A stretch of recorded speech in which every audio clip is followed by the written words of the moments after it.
kaibigan, kalyabi, mayroon ka bang problema? Sasakyan ng kotse, may problema sa makina. Tayo na kay makinistang pobre, susolusyonan, diagnostic ang kailangan. Makinistang pobre, isang magaling na mekaniko. Makinistang pobre, mayaman ang puso sa pagtulong.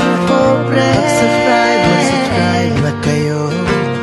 Mag-subscribe kay Makinistang Pobre.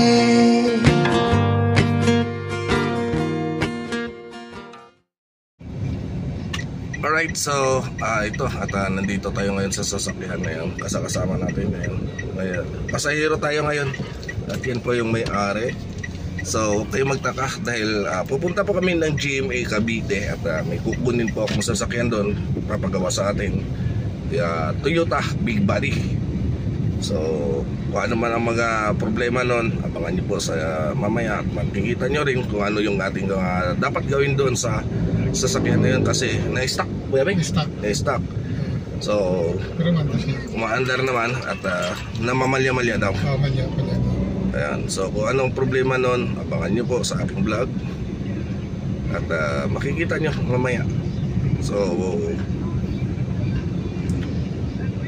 kung ano man ang gagawin doon ay isa-isahin po natin yung lahat ng naging issue ng sasakyan na yun. So abangan nyo pa mga kalyabi at nandito pa kami sa loob ng Camellia Springville Rides. So ito din ay ginawa natin yung kanyang aircon ng isang araw. So ayan, basta na Kuya Beng. Okay na. Basta na lamig na. Very good. Ayan, so ito mga kalyabi, minor lang kasi ang naging issue ng aircon nito, yung magnetic clutch. So nasira yung kanyang magnetic clutch. Kaso hindi natin nakuha na nga ng video dahil nga tawag nito nagmamadali. So ang oras kasi ng biyahe niya gahol na. So malayo kasi pinuntahan nito kahapon.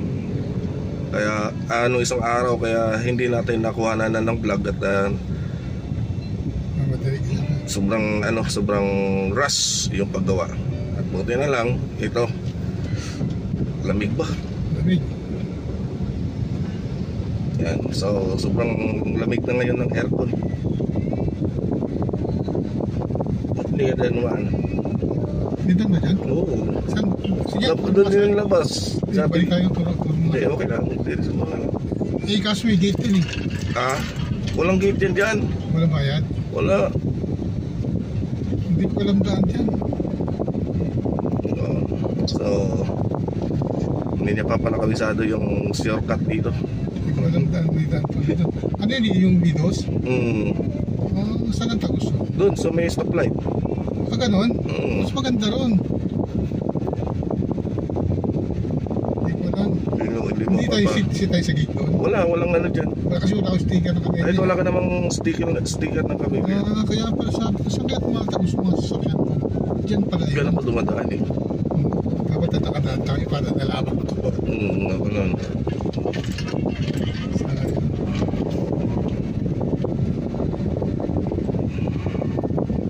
Ayun pala yun, yung Tagus ng stoplight. Pwede rin doon sa may gilid ng Coliseo. Meron din. Saan naman lalabas? Doon din rin, stoplight. Hindi ko alam. Diyan ako nag-ikot-ikot. Nung sinabi mong nasiraan ka. Oo. Kaya pala hindi pangitan doon sa loob ng ano. Yan pala, doon pala sa loob ng bilyar. Sabi ko, bakit ito sila pala nakita? Dito ako sa bilyar eh. Bilyar City pa rin yun dyan. Ganun ba? Hindi ko alam din na dyan ba? Hindi ako nakapasok eh. Ako kasi hindi ako masyadong gala eh. Kaya naikot-ikot ko yung mga lusot-lusot dito eh. Diyan sa loob na yun eh. Alam ko lang doon sa may Las Piñas. Doon sa may Matagos kasi ako doon eh. Tapos ko yun. Marcos Alvarez. Malapit yan dyan. Dyan? Oo.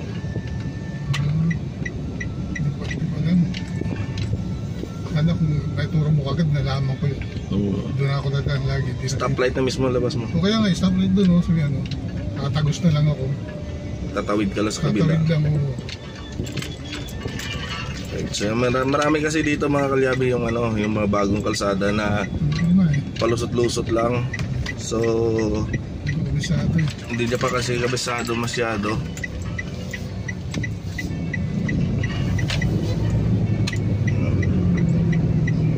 Kaya pinsan ko nagtaka din sa akin, bakit daw ang bilis ng mga lusot-lusot ko? Eh, traffic daw. Bakit ang bilis lang? Sabi ko, hindi, may shortcut yan eh.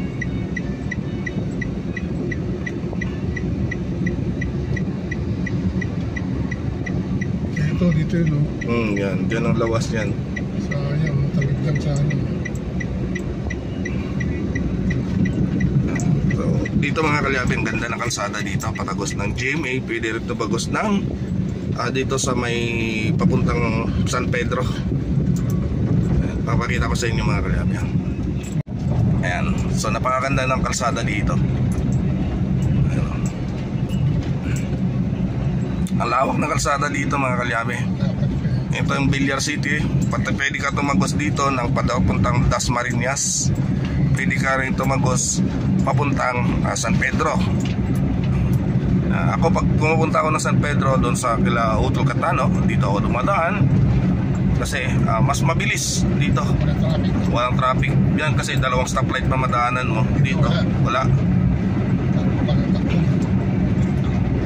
Diretso ka, labas mo dito ay doon sa may circle, dyan sa may Dang Reyna. Pwede rin dito, paglabas mo rin ay Paliparan na. Pwedeng Dasmabayan. Dasmabayan. So ang kagandaan nitong mga kalsada na to, walang traffic, traffic. Ano to, private road to, di ba? Villar Road, private road.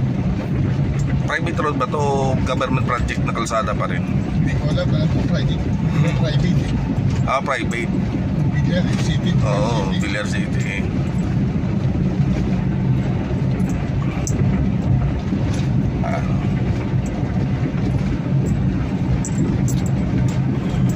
Ang ganda dito.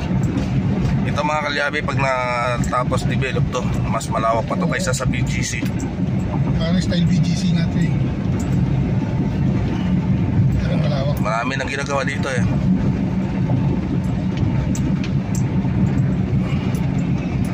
Yung puno na yan mga kalyabi, napakaganda yan paggabi. May pasyalan yan. Oo, pasyalan park. Ang ganda niyan paggabi. Nilagyan na naman ako. Ay, may mga ilaw na no. Meron na, may jogging na yun. Oo nga no. Pasyalan na. Ang ganda ng puno na yan. Grabe ang ilaw niyan, napakaliwanag. Ginawa na lang parking talaga yun.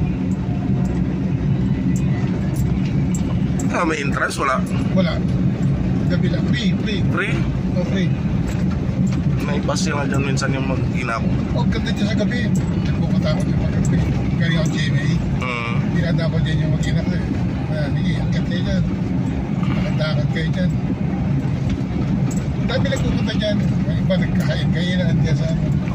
So, mamayang gabi, puntahan nga namin. Ang liwanag. So ang sunflower dito yan, di ba? Yan yung garden. Yung garden na yan.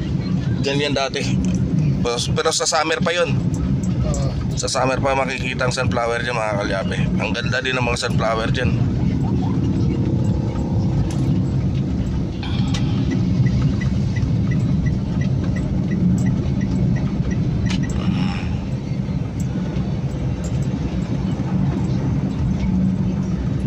Ito kape ng mga mayayaman. Yan, ito Foresta Cafe. Ayan. Big time eh. Grabe ang kape niyan, mahal. Villares. $2 ang mahalang niya.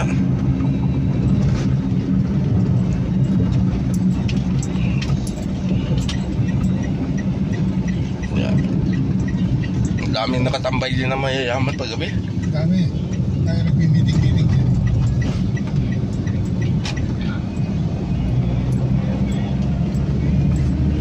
Mga kalyabe, ang ganda na kalsada dito. Ito ang tagos papuntang Dasmariñas.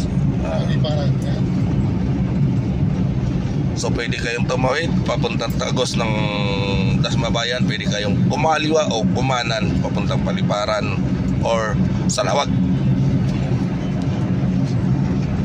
Yan. So ngayon, nung unang bukas to, madala na sasakyan dito. Pero ngayon, marami na kasi marami na alam na mas malapit pala to pag pupunta kayo ng Alabang. Yan, itong pinakamalapit na daan. Pag galing ka ng GMA o ayaw mo mag-expressway, itong pinakamalapit.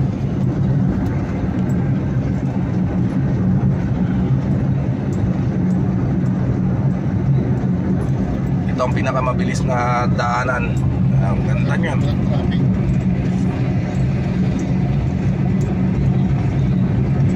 Super ganda niya mga gabi.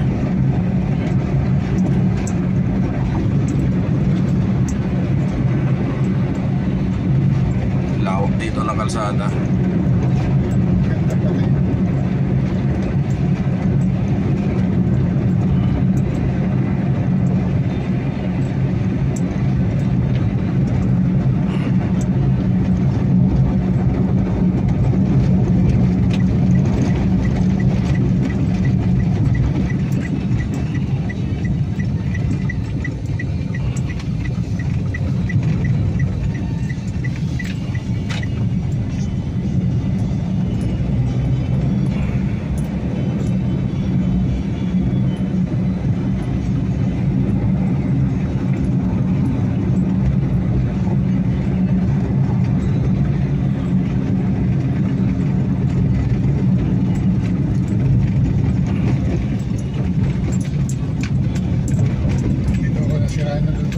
Dito. Pagtanong ko na gano'n, nabulot pala yung boss, tabi ako dyan.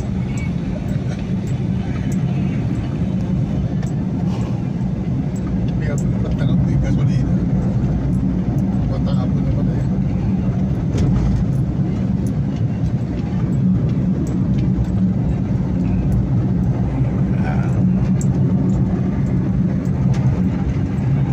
Yan na yung Tagos ng Molino Paliparan Road.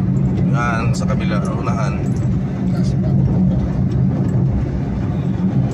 Pag tumawid ka papuntang Dasmabayan,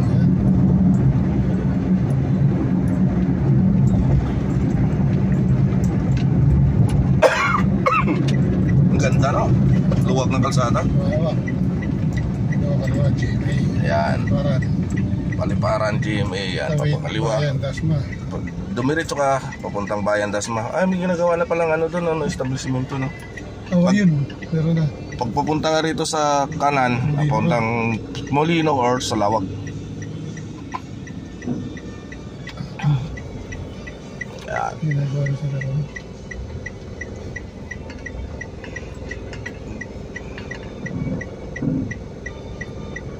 Dito minsan dami nagbabanggaan. Pag nagsopangan, yan. Kasi hindi magbibigayan dito minsan mga kalyapi. Talaga. Kaya hindi na nakapagtataka kung isang araw meron ng stoplight diyan. Maglalagay yan sigurado. Ito kalsada rin ginagawa. Hindi. Parang gagawing building din. Building siguro. Hintay.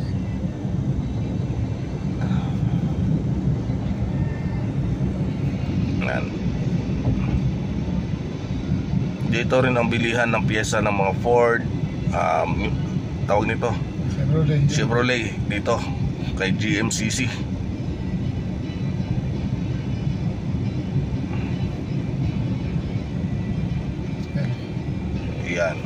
Yan po yung bilihan ng Ford parts ng GMCC. Yung mga original parts ng Chevrolet at saka ng Ford nandiyan. American car po.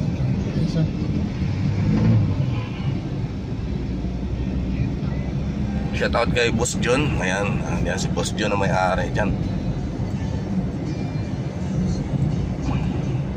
Bata pang may-ari niyan.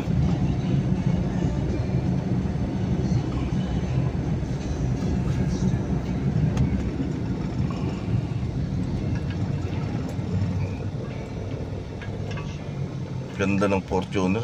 Nilip up. Oh. 2 inches ang tinaas. Gamit ko nung nakaraan. Coding ako, sabi ko may kliyente, sasakyan niya naman daw. Kala mo na mag-drive. Drive natin. Sabi Quezon.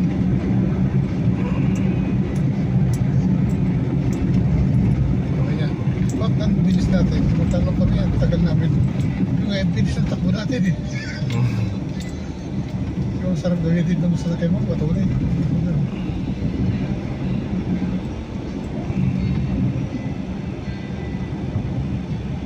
Ba't na-stock yung Corolla mo? Yung Corolla? Oo. Eh yun nga, kasi madami akong lakad. Noong una, sabi nila, kasi ginagamit pa mga Indian eh. Oo. Pinandar, tapos hindi ginagamit nila. Una na wala aircon. Sabi ko, parang yan, papalinis yan. Hindi ginagamit nila. Eh nag-ano na, sumakamba na ng barko yung girlfriend ng pamangkin ko. Iniwan doon sa pamangkin ko isa. Hindi naman ginagamit nag-tricycle. Sabi ko, paandarin ninyo yung kotse. Ganoon. Kasi wala din akong wala eh. Tapos yun, nung ano na, palyado na raw. Malis pa sila, pero nakauwi siya kasi namamatay-matay daw. Sabi ko, adjust mo yung minor. Na-adjustan niya yung minor. Pag ano, bumabalik daw. Sabi niya, sabi ko, barado yung carb. Sabi ko gano'n. Ano yan, marumi yan, sabi ko gano'n. Kailangan linisin. Malinis yan, sabi ko gano'n.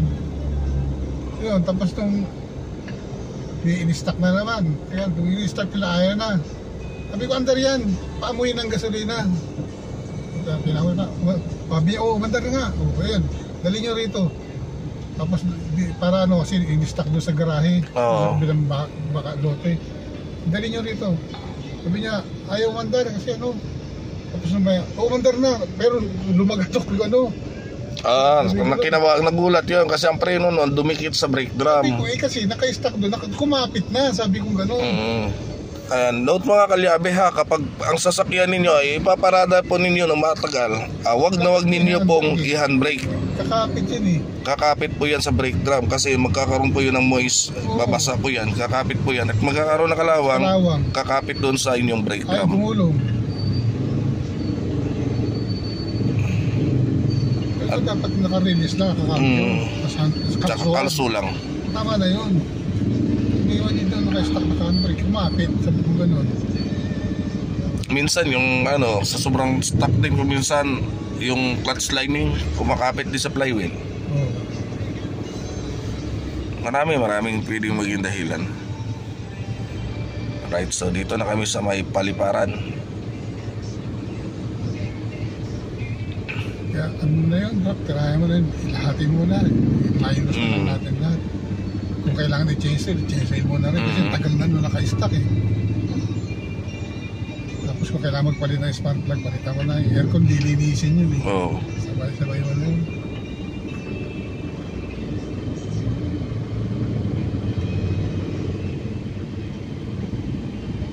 Bali na nga yung isang wiper eh. Tanggal na yun doon, bilihan na ng pag natapos na. Ang duwis na nga, sabi ko, ginawa niya sa sakyan, hindi ko na kasi nakasikaso eh, dami na yung lakad eh. At yung mga ganito, sinisingit-singit ko na lang eh.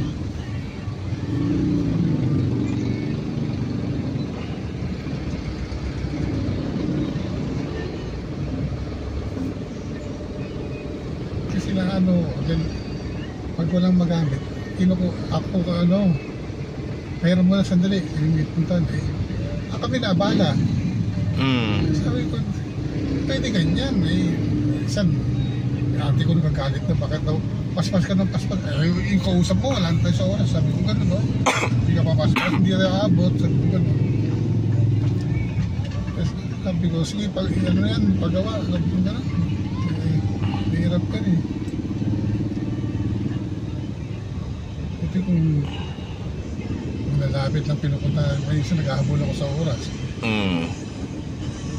Buti kung sinabi, payarang sandali dyan na nagpunta, ay isa kung saan nagpunta, di ang tagal. pinabayaan nyo kasi yung sakyan eh. Alright mga kalyabis, so update ko na lang kayo mamaya. Alright mga kalyabis, so ito na at kinuha na natin tong sasakyan. Ayan, ito yung Toyota Big Body 2L 2E ang makina. Right, so pinandar ko na at hindi na ako nakapag-video kasi wala nang hawak ng aking video mga kalyabe. Gawa nga ng naglinis ako ng carburetor, so cellphone lang gamit ko ngayon dahil ang aking GoPro is nagluko kasi loko-loko ng may-ari. So, ayan, so ibibiyahe ko na to pauwi sa bahay. Ayan, so abangan nyo yung gagawin natin dito dahil marami. So pagtsagaan ko muna kahit medyo stuck up yung preno, ay pagtsagaan ko muna para maiuwi ko lang to sa bahay. Right? Alright, so hanggang dito na lang muna ang vlog natin sa ngayong araw at abangan nyo na lang yung paggawa natin dito sa sasakyan na to, Toyota Corolla Big Body. Alright, so hanggang dito na lang muna yung vlog natin sa ngayong araw at maraming salamat po sa inyo lahat. Hanggang sa muli, bye bye.